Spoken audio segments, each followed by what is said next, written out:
many people here have been an adult facilitator in the past? A handful, great. Okay, so we might hear from you guys and hear what has been from your experiences a little bit later on, because I'm sure you've learned a thing or two working with the kids over the years. But thank you for all that you do. I mean, not only do you make Margaret's life a lot easier, but it really is an important thing that you do. The small groups are incredibly important because we have these presenters, we have the presentations that the kids sit through, but that processing that happens afterwards is so important because especially since it's such a big group, it's so easy for things to kind of just come in one ear and out the other. So to actually be with you in that smaller setting and talk through these things really makes a huge difference. And not only that, but it's fine for them to hear all this information about the Catholic faith, but then to actually be in a conversation with people who for whom this is important, to see how this is actually lived out in the lives of older teens and adults, it really drives the message home. It really actually shows them in a concrete kind of way how important this is. So all I have to say that the work that you all are doing is really important, and we appreciate that very much. So Mark gave me about 40 minutes, and this is what we're going to try and do. So I actually want to start off and do a little role play exercise. So I'm going to ask for a couple of volunteers, so you got a minute to get up your courage for that, because I think that'll give us some good material and really ground everything else I'm going to talk about afterwards. Then we're going to talk about some just real practical nuts and bolts stuff. What do you do when you're running a small group? And then beyond that, I'm going to say, okay, beyond just the real basic nuts and bolts, we're going to talk through a couple of strategies that I think you'll find useful to help you really make these conversations something that can take this information, this process that the kids are going through, and really make it something transformative, something that really could change their lives. And then hopefully we'll have a little time towards the end, and we'll do some brainstorming so you can walk out of here with some ideas about what you might want to talk about in your groups or things that you could be doing this coming year. Okay. So first of all, we're going to do a little role playing. So I need 3 volunteers. The good news is 3 people get to act like teenagers. The bad news is I need 1 person to actually act like an adult. So can I get 4 volunteers to help out with this? All right, thanks, Joe. So do you want to be a kid or an adult? Kid. Kid. All right. So I'm going to have you here. Come up here. See? Kid. All right. You get 3 more. 3 Mike. Kid or adult? I'll be a kid.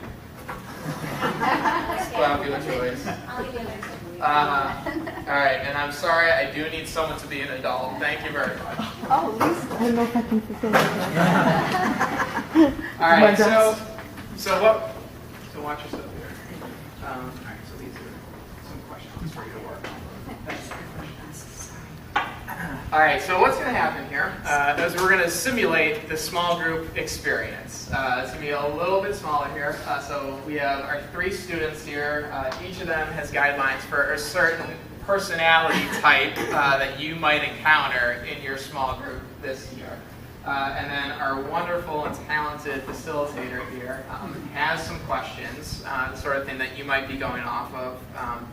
Every week, Margaret will provide you with questions to be asking the students in the group. So she'll ask some of these questions and try and facilitate a coherent conversation with her teenagers. All right, we all set? So maybe we'll do this for maybe 4 or 5 minutes, and then we'll talk it over, or however long your questions last. So no prayers or start of class? Yeah, you can just jump right in. Thank you. Okay. Hello, everyone. Nice to see you back again this year. What connections did you notice among today's mass readings? Oh, that's really obvious. We saw some connections there with Mass, with people doing the right thing all the time. Yep. Mm-hmm. Excellent. And what did you think they did right? Oh, they did everything right. You see, there's the people who follow Jesus, and they're the ones who got to get the go-aheads and do good to others, and the other ones that were bad, they were just bad. So how did you... Wait, I want to say also too that when they're bad, Jesus is going to say that they go to hell, and that's just the way it is. That's excellent. That's a lot of good information. And so let's take that, let's break it down, and let's connect it with the reading. So for example, in the reading, Jesus didn't say that you would go to hell if you just did everything bad. But he did say that if you do the right thing, then I'm going to bless you with eternity in heaven. So we're just kind of making up the reading, right? We're acting like we know. Yeah. So I did see that connection. So But that's a good wait, point. I think I read in the Bible that Jesus did say that. That you go to hell if you do everything bad. I'm going to write that down for a question. And next week when Margaret has her 5 minutes at the before we go to mass, I think that's going to be a great question for the group today. Excellent. I'd like to bring that forward. What did you all think?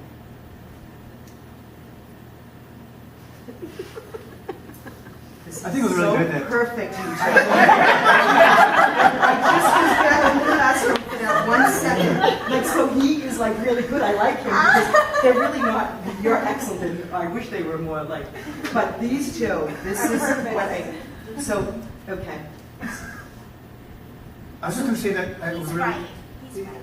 No, he is. He has an excellent. You know what? Why don't we start? We'll start the circle. I'll start off. The connection that I saw with Mass today was that I just thought that every day when you walk down the hall in high school, or when I walk down the hall in life, or I'm at the supermarket, I try to smile at someone and bring forward some light. That is one way we can connect and walk the walk during the week when we're in between our. So that's mine. So that would be one connection I would have. Yes. So, can you help her, Joe? Oh, I can help her. Thank you. You're after Joe. I got a hockey game tonight. This whole Jesus thing. Oh. Well, the best part is that you're here, Joe. So and the truth is that, we're all here to just do the best we can to learn and be better people. That's right. Yeah. And this is what happens, and then I'll try to throw out these random things, and then, okay. So, Joe, if you were to say one thing that you heard today that was a connection between the mass reading and what did you notice? If you were to say, if you picked one thing, it can be bad or good. Whatever. When's this class over? Right now. That was perfect.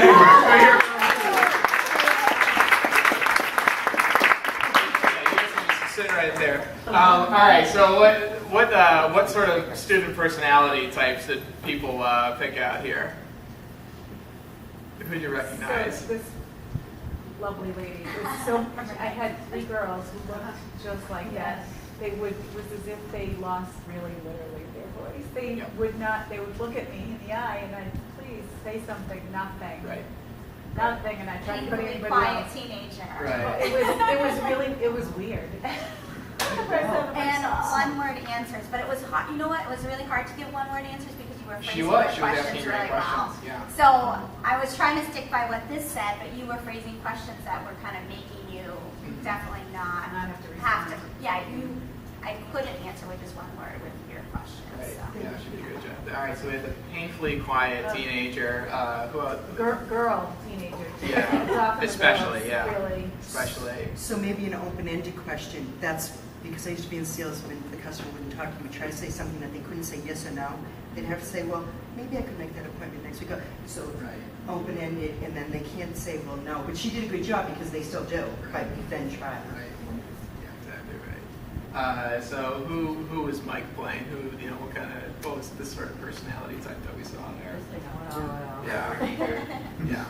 And he did, man, you did a fantastic job. But, just throwing up the hand right away, cutting off other people, when the facilitator asks someone else a question.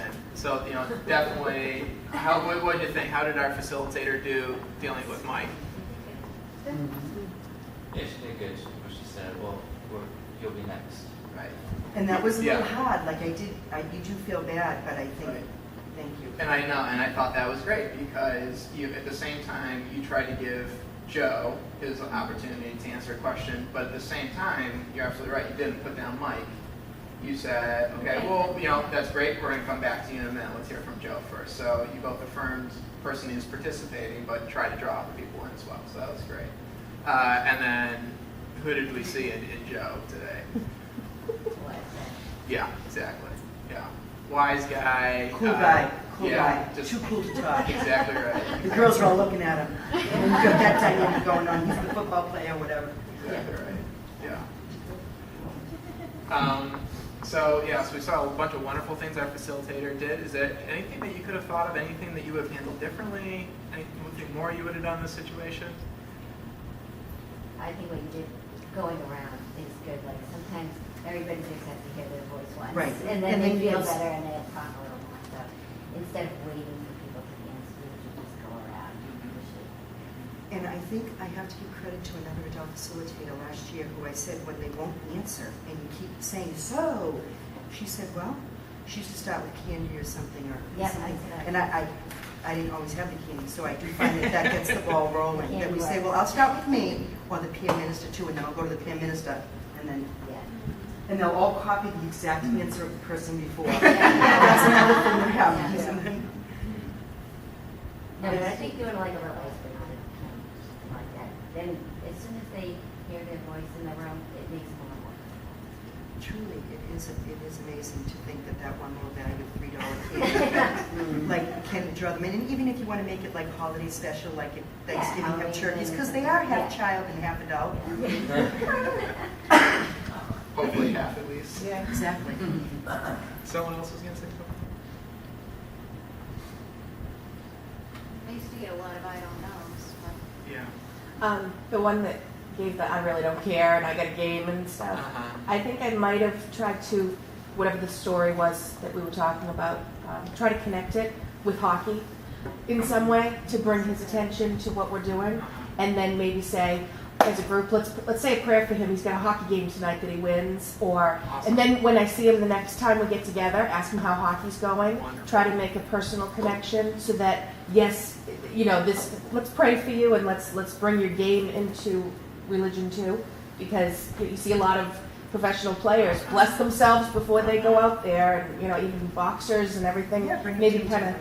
make a connection so that you're on their level a little bit and not just like, pay attention. We're not talking about hockey right now. So You know what I mean? that's just fantastic. I mean, you're so right. Because like even there, for how little Joe said, like he did give you something. Yeah. Like he showed you something about what he cares about, and it would be so easy to just say that's not what we're talking about Right. right now. Right. But that's such a good insight to latch on to whatever it is that they're giving you Yeah. and try and work If with it something somehow. is important to them in life, so let's make that And a showing little that personal important too. interest, offering that pride, I think that's wonderful. That's really, really good. Truly, that is, because then if I had turned it and said, well, how can we connect it to hockey? You're right. It would have changed the whole thing. It would have put it on him in a good way. Right. That's excellent. All right, any other thoughts? All right, let's give our balance one more.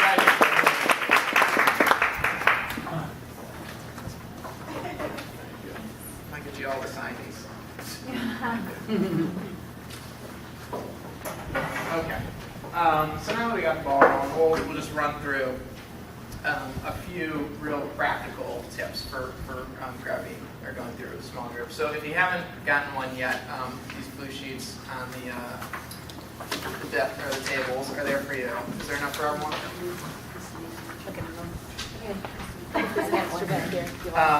So I put a bunch of stuff on there. I'm not going to read through all of it. So in your own time, you can read through and see what on there that you find helpful to you. I'm just going to hit a few of the highlights that I think are especially valuable as we're working.